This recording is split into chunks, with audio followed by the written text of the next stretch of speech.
Hello friends, so welcome back to my YouTube channel. So this is the today's question. A child has a skin infection. 10 days later, the child is developing some cola colored urine. What is the diagnosis? So if you have marked the answer as PSGN, that is post streptococcal glomerulonephritis, you are absolutely right.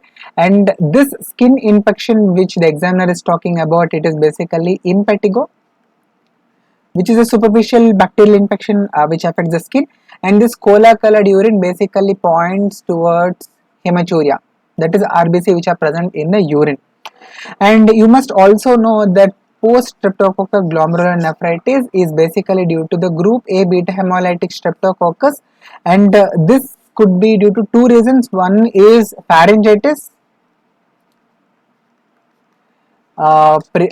previous history of pharyngitis should be asked about, and also as given in the question, skin infection which is nothing but impetigo.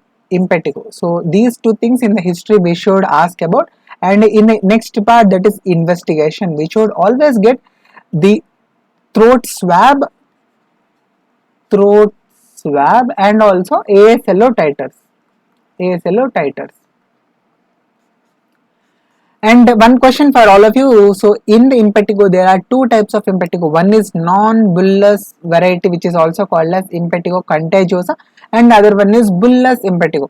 So my question to all of you is, which of these following has the potential to produce this complication of post streptococcal glomerulonephritis? Is it non-bullous form or is it bullous form? Please type your answer as option A if you think it is non-bullous, or B if you think it is bullous.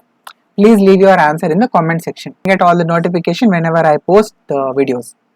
And this is tomorrow's MCQ gold standard diagnostic test for ABCD, which is to hit that like button, and also the target for this video is 20 likes. Please do